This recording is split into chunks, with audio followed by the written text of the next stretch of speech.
Hello, இன்னைக்கு எங்கள் வீட்டில் ஈவினிங் டிஃபன் ஆனியன் போண்டா. யூஸ்வலாக ஆனியன் வச்சு பஜ்ஜி தான் போட்டிருக்கேன்.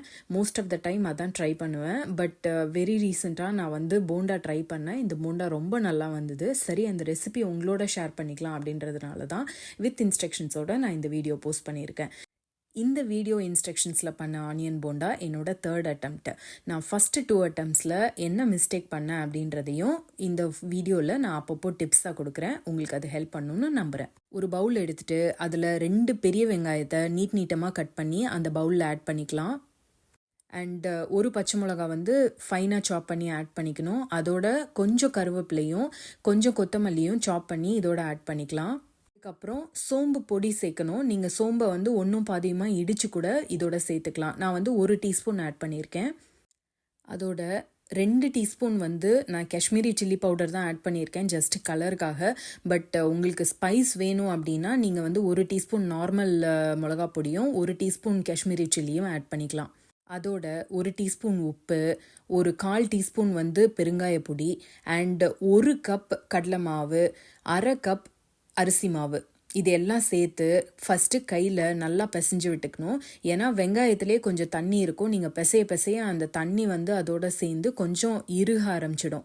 அதுக்கப்புறம் நம்ம கொஞ்சம் கொஞ்சமாக தண்ணி தெளித்து மிக்ஸ் பண்ணிக்கலாம்.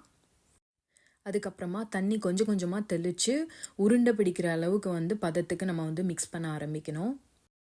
இப்போது நான் பிசைய ஆரம்பித்ததுக்கப்புறம் தான் நான் ரியலைஸ் பண்ணேன், என்னோடதில் வெங்காயம் குவான்டிட்டி ரொம்ப ஜாஸ்தியாக இருக்குது. ஸோ உருண்டை பிடிக்க ஆரம்பித்தா ஆக்சுவலாக வந்து எனக்கு பிரிஞ்சு பக்கோடா மாதிரி வந்துடும்னு. அதனால் நான் 1/2 கப் கடலை மாவு இதோட எக்ஸ்ட்ரா ஆட் பண்ணிக்கிட்டேன். பட் உங்களோட வெங்காயம் குவான்டிட்டி கம்மியாக இருந்ததுன்னா நீங்கள் இந்த ஸ்டெப்பை வந்து டைரெக்டாக ஸ்கிப் பண்ணிடலாம். இந்த மாதிரி கொஞ்சம் கொஞ்சமாக தண்ணி தெளித்து மாவு வந்து நல்லா ஈவனாக பிசைஞ்சு வச்சுக்கோங்க. மாவு ரொம்ப டைட்டாக பிசைய வேணாம். நீங்கள் வந்து ஓரளவு லூஸாகவே பிசைஞ்சுக்கோங்க. ஏன்னா டைட்டாக பிசைஞ்சு இந்த மாதிரி உருண்டை பிடிச்சி சூடான எண்ணெயில் போட்டோம் அப்படின்னா அவுட்டர் கோட்டிங் மட்டும்தான் கிறிஸ்பியாக வரும், உள்ளே வெந்திருக்காது. அதனால வந்து மாவை கொஞ்சம் லூஸாக பிசைகிறது நல்லது. அடுத்து நம்ம எண்ணெயில் போடுறதுக்கு முன்னாடியே இந்த மாதிரி உருண்டை பிடிச்சி வச்சிட்டோன்னா எண்ணெய் சூடானதும் எல்லாத்தையும் ஒரே ஈட்டில் போட்டு எடுக்கிறதுக்கு ஈஸியாக இருக்கும். நான் வந்து போட்ட இன்க்ரீடியன்ஸ்க்கு மொத்தம் 9 பால்ஸ் வந்திருக்கு. நீங்கள் எத்தனை பேர் சாப்பிட்றாங்களோ அதுக்கேற்ற மாதிரி குவான்டிட்டி இன்க்ரீஸ் பண்ணுறதுனா பண்ணிக்கோங்க. உருண்டையெல்லாம் எண்ணெயில் போடுறதுக்கு முன்னாடி ஒரு தரம் வந்து எண்ணெயோட சூடு செக் பண்ணிக்கிறது நல்லது. அந்த ஸ்டேஜில் கொஞ்சமாக ஒரே ஒரு பிட்டு அந்த மாவு எடுத்து எண்ணெயில் போட்டு பார்த்தாலே அது வந்து எண்ணெய் சூடாக இருக்கா என்னன்றது நமக்கு தெரிஞ்சிடும். அதுக்கப்புறம் இந்த உருண்டெல்லாம் போட்டோன்னா எல்லாமே ஈவனாக வெந்திருக்கும். ஓரளவு கலர் மாறினதுக்கப்புறம் நம்ம எடுத்து சர்வ் பண்ணலாம். அதே மாதிரி நீங்கள் எண்ணெயில் இந்த பால்ஸை போட்டதுக்கப்புறம் ஒரு சலசலப்பு வரும். இது வந்து கலர் மாறும்போது அந்த சலசலப்பும் அடங்கிட்டு இருக்கும். அப்போ நீங்கள் கண்டுபிடிச்சிடலாம் உள்ளே ஓரளவு வெந்துருச்சு அப்படின்ட்டு.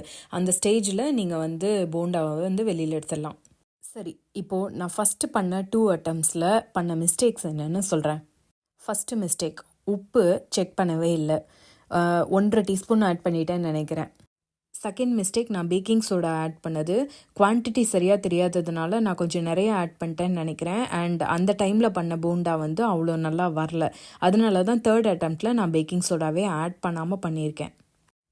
தேர்ட் மிஸ்டேக், நான் வந்து அரிசி மாவு கடலை மாவு ஈக்குவல் போர்ஷன் ஆட் பண்ணது. 1 கப் ஆட் பண்ணது. ஆக்சுவலாக நீங்கள் கடலை மாவு 1 கப்னா அரிசி மாவு 1/2 கப் இல்லைனா 1/4 கப் ஆட் பண்ணால் கூட போதும். இந்த மிஸ்டேக்ஸ்லாம் 3rd attemptல வராமல் ரொம்ப கான்ஷியஸாக பண்ணி பார்த்தேன். உண்மையிலே ரொம்ப நல்லா வந்தது. அதனால தான் உங்களோட இந்த வீடியோவில் ஷேர் பண்ணிக்கிறேன். உங்களுக்கு இந்த வீடியோ பிடிச்சதுன்னா உங்களோட ஃபீட்பேக்கை கமெண்ட்ஸில் ஷேர் பண்ணுங்கள். தேங்க்யூ.